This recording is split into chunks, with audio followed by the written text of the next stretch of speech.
Hello guys, welcome back to my channel. कैसे हैं आप सब लोग? उम्मीद है आप सब लोग अच्छे से होंगे। सो गाइस, आज का जो रिएक्शन वीडियो होने वाला है वो वीडियो है मसूद नेटवर्क से। इस वीडियो का टाइटल है एक गरीब का हज कैसे हुआ, सुनकर बड़े बड़े अमीर भी हैरान, मुफ्ती सलमान अजहारी फुल बयान, इस्लामिक बयान। तो आइए दोस्तों, शुरू करते हैं आज की वीडियो। एक मर्तबा हाजियों का एक काफिला हज के लिए निकला। उसमें एक गरीब आदमी को खिदमत के लिए उन्होंने रख लिया। उसका नाम बर्रा था। बर्रा शख्स हाजियों के खिदमत के लिए निकला था।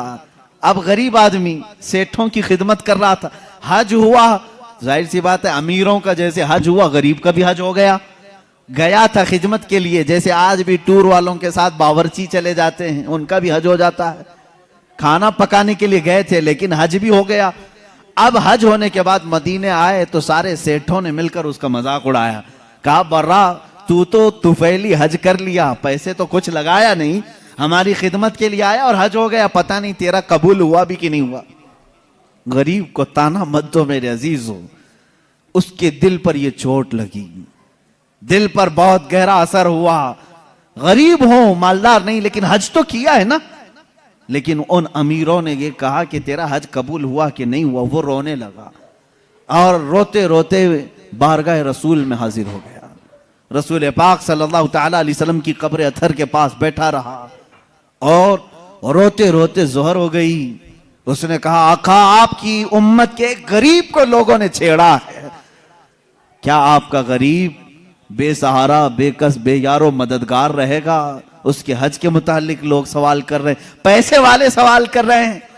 दुनिया ने देखा, कब्र रसूल सल्लल्लाहु तआला अलैहि वसल्लम के किनारे से एक चिट्ठी बरामद हुई जिस पे लिखा हुआ था, बर्रा बरी मिनन नार व कुबिल अल हज।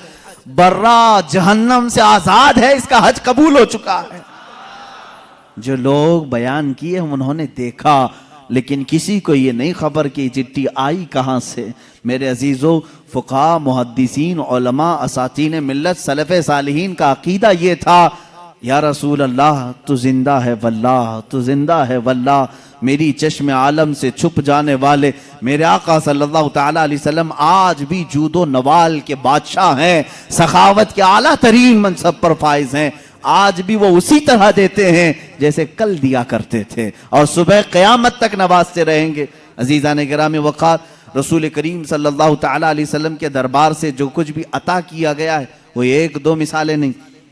हाफिजुल हदीस हैं अबू हफ्स समरकंदी रहमहुल्लाह, एक मशहूर आलिम दीन है। उन्होंने अपनी किताब में लिखा है कि मक्का मुकर्रमा में एक शख्स के साथ ऐसा मामला पेश आया कि उस शख्स के वालिद का इंतकाल हुआ।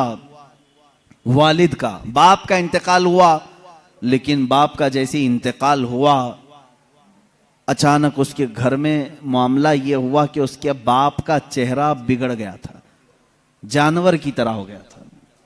अब मैयत का चेहरा अगर बिगड़ जाए, गधे की तरह दिखे, कुत्ते की तरह दिखने लगे, क्या वो दूसरों को जियारत करवा सकेगा? बेटा जल्दी से चादर डाल दिया और रोने लगा कि मेरे बाप की कौन सी खता थी, नहीं मालूम, अल्लाह का गजब हो गया है। अब जनाजा उठाऊं तो कैसे उठाऊं? लोग हमेशा ताना मारेंगे, हमेशा ये कहेंगे कि फलां का बाप मरने के वक्त बिगड़े हुए चेहरे के साथ दुनिया से गया है, अल्लाह का अजाब आया था। घर के दरवाजे बंद कर दिया। घर वालों में बैठ करके उसने कहा, किसी को खबर ना करना, घर में ही गड़ा खोद कर यहीं दफन कर देंगे। रोते हुए चादर डालकर बैठा है। वो बेटा बड़ा गमगीन था। थोड़ी देर के बाद घर के पीछे वाले दरवाजे का कुवाड़ खुलता है। एक बुजुर्ग घर के अंदर आते हैं, उनके चेहरे पर चादर है। वो सीधे चलते चलते उस मरे हुए आदमी के पास आए, चादर उनके सर से हटाई, अपना हाथ उसके चेहरे पर फेरा, फिर चादर डाल दी और इस बेटे के पास आए। पूछा कि क्या बात है, क्यों गम कर रहा है, क्यों रो रहा है? कहा, आप कौन है, कहाँ से आए? मैं तो नहीं जानता, लेकिन बात तो ये है कि मेरे बाप इंतकाल कर गए, उनका चेहरा बिगड़ गया है, मैं इसी गम में रो रहा हूं और आप खुदा के वास्ते किसी को ना बताएं। आने वाले बुजुर्ग ने कहा, जा देख, तेरे बाप का चेहरा तो सलामत है, वो कहता है मैं जाकर उठा, चादर को हटाया तो मेरे बाप का चेहरा तो चांद की तरह चमक रहा था। अभी मैं इसी खुशी में गम के मारे पहले रो रहा था, अब खुशी के मारे आंसू आ गए। ऐ अल्लाह, तूने मेरे बाप की इज्जत रखी, मेरे घर की इज्जत रखी। मैं अभी इसी गम, इसी खुशी के आंसुओं में था। आने वाले वो बुजुर्ग वापस जा चुके थे, दरवाजे तक पहुंचे थे। मैं दौड़ते हुए गया, उनका दामन पकड़ा। आपने ये मुझ पर एहसान किया, आप फरिश्ते हो या अल्लाह के वली हो, कौन हो जो मेरे घर पर इतना बड़ा एहसान किया। आने वाले बुजुर्ग ने कहा अना मुहम्मदुन रसूलुल्लाह सल्लल्लाहु अलैहि वसल्लम। कहा मैं मोहम्मद अल्लाह का रसूल हूं। हुजूर पाक सल्लल्लाहु तआला अलैहि वसल्लम ने फरमाया तेरे बाप के इंतकाल के वक्त बात ये थी कि इसकी एक अच्छी आदत थी, तेरे बाप की एक अच्छी आदत ये थी, ये उस वक्त तक सोने के लिए बिस्तर पर नहीं लेटता था जब तक रात में 100 मर्तबा मुझ पे दुरूद नहीं भेजता था। हर रात 100 मर्तबा ये दुरूद भेजता, फिर सोता। लेकिन उसकी एक खता थी, एक गुनाह था इसका, लेकिन बाप का गुनाह मैं बेटे को नहीं बताऊंगा। मेरे आका सल्लल्लाहु तआला अलैहि वसल्लम ने छुपाया। उस गुनाह से अल्लाह नाराज था, जिसकी वजह से उसका चेहरा बदल गया। ये मक्का मुकर्रमा की बात है, मक्का मुकर्रमा की बात है। इसकी वजह से उसका चेहरा बदल गया। तेरे बाप का रोजाना पड़ा हुआ दुरूद जो फरिश्ता मेरे बारगाह तक पहुंचाता है, उस फरिश्ते ने मुझे खबर की कि अल्लाह के रसूल, आपके फला गुलाम के साथ गजब हो गया है, अल्लाह ने अजाब नाजिल किया, उसका चेहरा बिगड़ गया है। ए रसूल पाक, वो बंदा रोजाना आप पर 100 बार दुरूद भेजता था, करम फरमाए। हुजूर फरमाते हैं मैं उसी वक्त चल कर तेरे घर आया, तेरे बाप का चेहरा बिगड़ा तो था, मगर मैंने मेरे मौला से सवाल किया, ए अल्लाह, तेरे हबीब पर दुरूद भेजने वाला, इसके चेहरे को अगर तू सलामत नहीं रखेगा तो आने वाले लोग ताना देंगे कि रसूल पर दुरूद भेजने वाला भी नहीं बच पाया। ए मौला, तू मेरे जरिए से इसके चेहरे को सलामत कर दे। अल्लाह ने मेरी दुआ कबूल की, मैंने उसके चेहरे पर हाथ रखा, अल्लाह ने तेरे बाप के चेहरे को चमकते चांद की तरह कर दिया। वो अता करने पर आए तो बेहिसाब अता करें। बाद वफात की बात मैं कर रहा हूं, ये जाहिरी जिंदगी की बात नहीं। वफात होकर कई साल हो चुके थे, तब की बात है।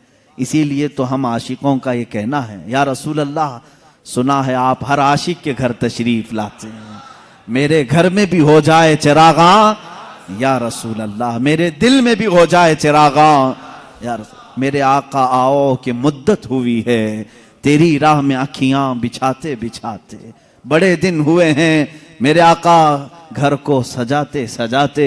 अल्लाह के नबी सल्लल्लाहु तआला अलैहि वसल्लम का इंतजार करो ऐ मुसलमानों, चाहे हमारी जिंदगी इस पे फना हो जाए, खत्म हो जाए, दीद के लिए तरसते रहो और इसी इंतजार में तुम्हारी जिंदगी कटनी चाहिए।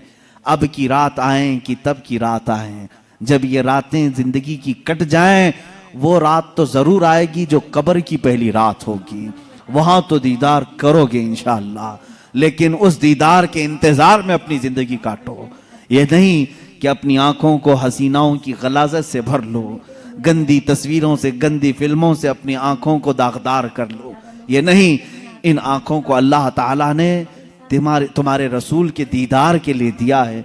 इसीलिए शहजादा आला हजरत ने यूं कहा है, तुम्हें न देखा तो किस काम की हैं ये आंखें, उन्हें न देखा तो किस काम की हैं ये आंखें, कि देखने की है सारी बहार आंखों में, कुछ ऐसा कर दे मेरे किरदगार आंखों में, हमेशा नक्श रहे रूए यार आंखों में, हमेशा नक्श रहे रूए यार आंखों में। मुफ्ती आजम हिंद तो ये फरमाते हैं कि तुम अपने आंखों में जलवे रसूल ऐसा बसा लो, ऐसा बसा लो कि कब्र के दिन, कब्र की रात में फरिश्ते जब आए सवाल करने के लिए, तो मुफ्ती आजम फरमाते हैं फरिश्ते जो पूछें कब्र में कि किसकी उम्मत हो, फरिश्ते जो पूछें कब्र में कि किसकी उम्मत हो, तो आप जवाब क्या कहते हैं?